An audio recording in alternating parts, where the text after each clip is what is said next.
मोटे मोटे तौर पे जो फैसला लिया गया है वो एक तो ये है कि जल्द से जल्द तमाम पार्टियां आपस में बैठकर जो मेंबर पार्टीज हैं वो सीट शेयरिंग पे चर्चा कर फैसला लेंगी। नमस्कार, आप देख रहे हैं दिल्ली तक। मैं हूं आपके साथ अनुराधा तंवर। इंडिया गठबंधन की कोऑर्डिनेशन कमेटी की पहली बैठक हो चुकी है। आपको बता दें कि 13 सितंबर को एनसीपी प्रमुख शरद पवार के आवास पर यह बैठक हुई है। कोऑर्डिनेशन कमेटी में शामिल 12 नेता इस बैठक में शामिल हुए। इस बैठक में कई बड़े फैसले लिए गए हैं और उसके बाद प्रेस कॉन्फ्रेंस हुई और फिर जॉइंट स्टेटमेंट रिलीज किया गया। इस बैठक के भीतर क्या क्या फैसले लिए गए हैं, सबसे पहले आपको वो बता देते हैं। इंडिया गठबंधन की पहली कोऑर्डिनेशन कमेटी में 12 दलों के नेता शामिल हुए हैं। सीट शेयरिंग पर सभी दल बातचीत की प्रक्रिया शुरू करेंगे, ये इस बैठक में सुनिश्चित किया गया है। इसके अलावा इंडिया गठबंधन देश भर में साझा रैली कर केंद्र सरकार के खिलाफ महंगाई, बेरोजगारी और भ्रष्टाचार का मुद्दा उठाएगा। इंडिया गठबंधन की पहली साझा रैली भोपाल में अक्टूबर के पहले सप्ताह में होगी। इसके अलावा जातिगत जनगणना के मुद्दे को इंडिया गठबंधन में शामिल सभी दल पुरजोर तरीके से उठाएंगे और कुछ मीडिया चैनल्स के एंकर्स के शो में इंडिया गठबंधन में शामिल दलों की ओर से कोई हिस्सा नहीं लेगा, यानी कि कुछ चैनल्स की कुछ एंकर्स के शो को बायकॉट करेगा इंडिया गठबंधन। तो विपक्ष के इंडिया महागठबंधन की कोऑर्डिनेशन की पहली बैठक शरद पवार के आवास पर हुई और उसमें सीट शेयरिंग, जी हां, इस मुद्दे को लेकर काफी चर्चा हुई है और ये तय किया गया है कि सभी दल आपस में अपने अपने राज्यों में एक दूसरे से बात कर प्रक्रिया को शुरू करेंगे। खासकर अगर दिल्ली और पंजाब की बात करें, जहां पर आम आदमी पार्टी और कांग्रेस पार्टी के बीच में बातचीत होनी है, तो वहां देखना होगा कि प्रक्रिया कब शुरू होगी। आपको बता दें कि इस बैठक के बाद एक जॉइंट प्रेस कॉन्फ्रेंस भी हुई। केसी वेणुगोपाल की तरफ से भी बात रखी गई और बताया गया कि क्या क्या डिसीजन इस बैठक में लिए गए हैं। उसके बाद आपको बता दें कि राघव चड्ढा भी जब प्रेस कॉन्फ्रेंस में बैठे थे और उसके बाद जब वो मीडिया से मुखातिब हुए तो उन्होंने भी बताया कि क्या बड़े डिसीजन इस कोऑर्डिनेशन कमेटी की मीटिंग में हुए हैं। वो बयान आपको सुनवा देते हैं। Committee was held today at the Sharad Pawar ji's residence and attended by 12 member parties. Sri Abhishek Banerjee of All India Trinamool Congress could not attend the meeting due to the summon by Enforcement Directorate arising out of the vendetta politics of Bharatiya Janata Party and the Prime Minister. The Coordination Committee decided to start the process for determining the seat sharing.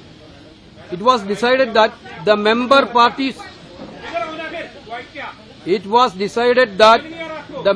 parties will hold the talks and decide at the earliest. The committee decided to hold joint public meetings in different parts of the country. The first public meeting will be held at Bhopal in the first week of October in the issue of rising prices, unemployment and corruption of BJP government. The parties present in the meeting agreed to take up the issue of caste census.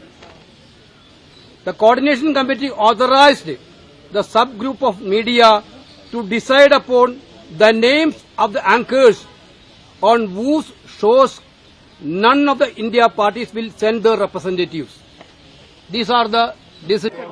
देखिए, जो बैठक में फैसला हुआ वो एक joint statement के माध्यम से आप सबके सामने रखा गया है। जॉइंट स्टेटमेंट हमारी जो कोऑर्डिनेशन समिति है उसका हमने बनाकर आज जो भी मुद्दे आज कोऑर्डिनेशन समिति के भीतर लाए गए, जिन पे चर्चा हुई, उनके जवाब दिए गए हैं। मैं आ रहा हूँ, जवाब दिए गए हैं और मोटे मोटे तौर पे जो फैसला लिया गया है वो एक तो ये है कि जल्द से जल्द तमाम पार्टियां आपस में बैठकर जो मेंबर पार्टीज हैं वो सीट शेयरिंग पे चर्चा कर फैसला लेंगी। दूसरा, एक public rally, joint public rally Bhopal में करने का फैसला लिया गया है जो अक्टूबर के पहले हफ्ते में होगी और मुख्य तौर पर जो मुद्दे इस रैली में हाईलाइट किए जाएंगे वो रहेंगे बेरोजगारी, भ्रष्टाचार और महंगाई। तीसरा फैसला जो लिया गया है वो ये है कि रिस्पेक्टिव मेंबर पार्टीज हैं वो कास्ट सेंसस के मुद्दे को उठाएंगी। और चौथा ये लिया गया है कि कुछ ऐसे जो हमारी मीडिया सब ग्रुप से रिकमेंडेशन आई थी, कुछ ऐसे एंकर्स हैं जो देश में भड़काऊ बहस कराते हैं, उनकी सूची जारी कर उनसे इंडिया अलायंस उनके शोज पे जाना बंद करेगी।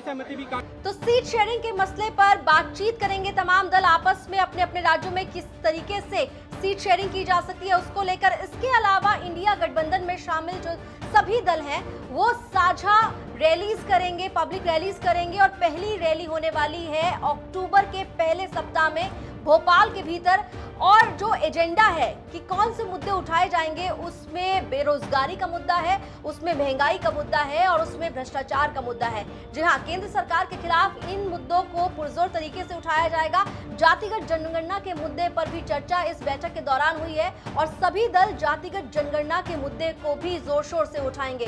फिलहाल जो सीट शेयरिंग का मसला है उस पर आने वाले समय में राज्यों के भीतर चर्चा हो सकती है। अब देखना होगा कि सीट बंटवारे को लेकर दिल्ली जैसे राज्य में जहां पर आम आदमी पार्टी और कांग्रेस पार्टी क्योंकि अब इंडिया अलायंस में शामिल है, वहां पर किस तरीके से स्थिति बनती है, क्या तस्वीर निकल कर आती है। पश्चिम बंगाल में किस तरीके से तस्वीर निकल कर आती है, क्योंकि वहां पर भी स्थिति जो है रीजनल स्टेट पर अगर बात की जाए तो वहां पर स्थानीय स्तर पर काफी डिस्प्यूट है। जो तमाम दल इस इंडिया अलायंस में शामिल है उन डिस्प्यूट्स को कैसे साइडलाइन करते हुए सीट शेयरिंग पर डिसीजन लिए जाएंगे उस पर नजर रहेगी। इंडिया अलायंस की कोऑर्डिनेशन कमेटी की जो पहली बैठक हुई है उसमें जो बड़े फैसले लिए गए उसकी जानकारी हमने आपको दी और आने वाले समय में क्या कुछ बैठक होंगी और उन पर क्या फैसले होंगे उसके बारे में भी तमाम जानकारी आपको दिल्ली तक पर मिलती रहेगी।